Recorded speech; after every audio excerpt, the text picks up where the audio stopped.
Hello, I am Xarkun. This is World of Warships Legends. Today I bring you a video in the Japanese Tier 7 Battleship Amagi. The game is on Crash Zone Domination Mode, and I took the Amagi out with the intent of testing its accuracy. According to the patch notes for the most recent update that began this current Lone Survivor campaign, for which the Tier 7 USS Wichita is the prize, patch notes said that the Amagi received a buff to its accuracy. So, allegedly, it is supposed to be 6.5% more accurate, and I took it out to see if I noticed any kind of difference. Haven't really featured the Amagi before on this channel. I think I've taken it out during a stream, maybe, but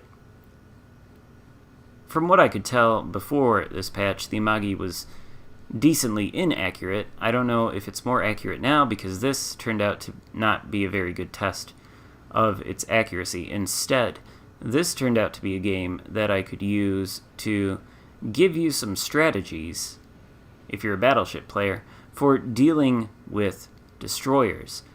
There's a long sequence in this game where I very effectively waste 2 destroyers' time. I don't take a single torpedo hit, despite the fact that one of them is a Yūdachi trying to kill me. And I think it's a good example of some methods to use to protect yourself if you are in a battleship from destroyers. You know, I've heard a lot of players complaining about the current meta of the game as battleship players because of destroyers. But I think that that's a little bit misguided. In my opinion, the main threat to the battleship in the current meta is the HE spamming menace cruiser. I think as a battleship you are more well equipped in some sense to deal with a Yūdachi than you are with, say, a Kutuzov, who is sitting perhaps behind the cover of an island, perhaps behind the cover of an island and in smoke, or maybe just in smoke, 17, 18, 19 kilometers away from you, trying to farm you for fires and HE damage. If you've got a couple of them focusing you, and you aren't able to get yourself in a position where you cannot take that kind of fire, or if you aren't able to maneuver effectively and try to throw off some of the fire, you can be taken down pretty quickly, particularly if you are running an accuracy build, which is what I am running on the Amagi. On the other hand, destroyers with torpedoes and with their limited gun range, so even if they're gunboat destroyers, just by nature need to be closer to you in order to kill you, which gives you a bit more of an advantage in a way of dealing with them than it does in dealing with a long-range HE spamming cruiser that, you know, even if you can mitigate all of that incoming HE spamming damage, you might not be able to hit them because they can pretty effectively dodge your return fire. In some ways you need to rely on teamwork a lot more to take down the cruisers than you do to avoid being killed by a destroyer, and that's what this video is really about, is defending yourself against destroyers. You have a few tools to do that in a battleship. Number 1 is good map awareness. You need to be looking at the minimap all the time, especially when you hear the notification that a destroyer has been spotted. Maybe you don't hear that because you've got the national voiceovers mod on, and that's fine, although I'd recommend, if you're new to the game, having all of the voices play to you in your native tongue or whatever language you're speaking, mostly because they can sometimes be helpful. When you hear the alert that an enemy destroyer has been spotted, immediately you should be looking at your minimap trying to determine the location of the destroyer, and you want to keep an eye on his last spotted position. How many of your friendly ships are between you and them? How easily could that destroyer get to you to torpedo you? Are they in range to torpedo you? If they are, then you need to be maneuvering. You need to not sail in a straight line. Ideally, you want to completely change your course, sail in the opposite way that you were sailing when you were near the enemy destroyer, especially if you were spotted. If you're spotted, and you're close to an enemy destroyer, you see their location on the minimap, you just basically understand that, or assume that they're trying to torpedo you. Now, we noticed an enemy Bismarck out there who was on very low health.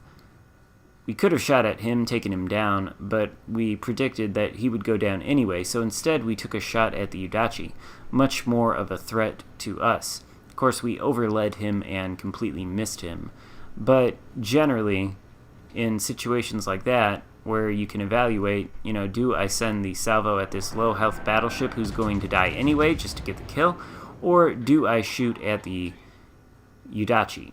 Now, destroyers, I've said before, are the most influential class of ships in the game, particularly when it comes to domination mode, not because they are the counter to battleships and can relatively easily take battleships down with their torpedoes, but because they are stealthy and can capture the capture points.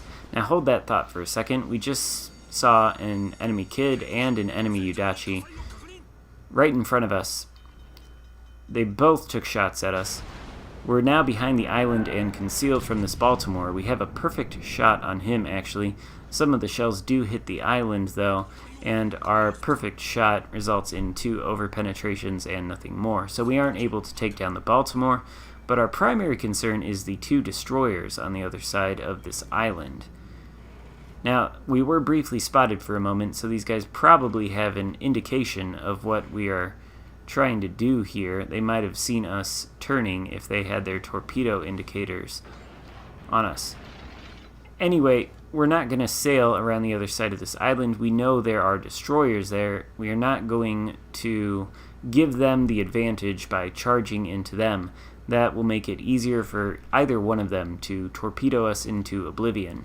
Instead, we are going to turn away from the destroyer's last known location and start sailing in the other direction, basically assuming a kiting position. If we are sailing away from the destroyer rather than toward it, then if they launch torpedoes, the torpedoes are going to have a lot more distance to travel in order to hit us, even if they are Yūdachi torpedoes. And this particular Yūdachi is using the long-range torpedoes. That will become evident in a moment. Now, about destroyers being most influential. They're most influential in the domination mode because they are stealthy. That stealth allows them to take capture points, and the capture points, of course, give your team a passive points income that builds over time so long as you hold the capture point. Much more valuable in terms of winning a game than torpedoing a battleship.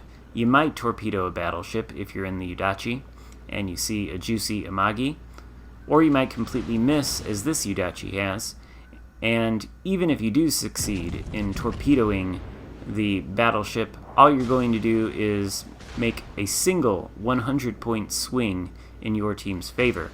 That's only going to last for the split second that it happens. As long as the enemy team holds any capture points, they're still going to have a points income, and eventually, if they hold the majority of capture points, they could surpass you in points and win anyway, even though you torpedoed a battleship. So, this destroyer here, the Yūdachi and the Kid, both of them are trying to kill me. Meanwhile, the 2 other enemy destroyers are heading for the Bravo Cap. It's a Kagero and another Yūdachi. Pay attention in particular to the Kagero's position on the leaderboard at the end of this game versus the position of the Yūdachi and the Kid that are trying to kill me. If you want more proof that capturing capture points in a destroyer is your primary objective and not torpedoing a battleship. Anyway, about dealing with destroyers in a battleship. You saw how that Yūdachi missed us with his long-range salvo of torpedoes because we are constantly varying our course.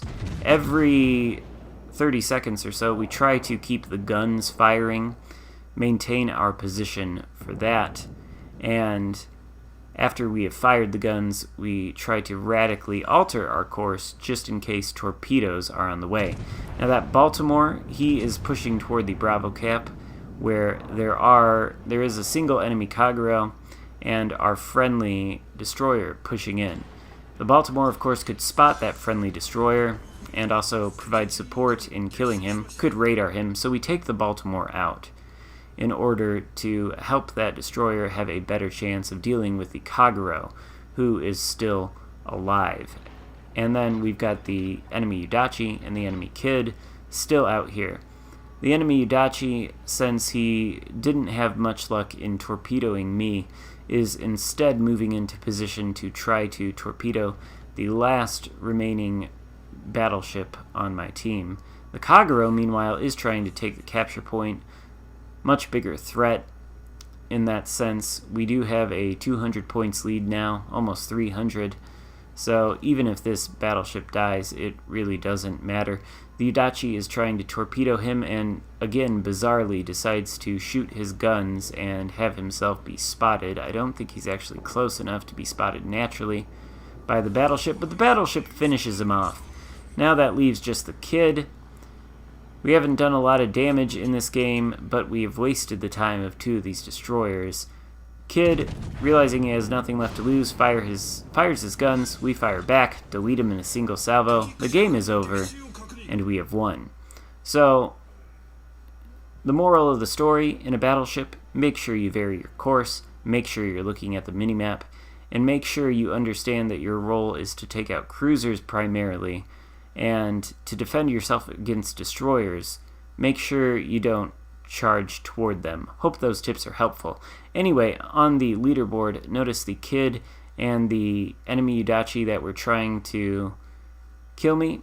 Mid to lower on the leaderboard versus the Kagero, who was trying to take a cap. The Yūdachi and the Kagero each got one kill. Kagero's got a better place on the leaderboard because he exerted more influence over the match than his teammate. Not trying to pick on those players or anything, just trying to be helpful. Hope you liked the video and maybe found it helpful. If so, give it a thumbs up and consider subscribing to my channel if you have not done that already. Thank you guys so much for watching. I will see you next time. Goodbye.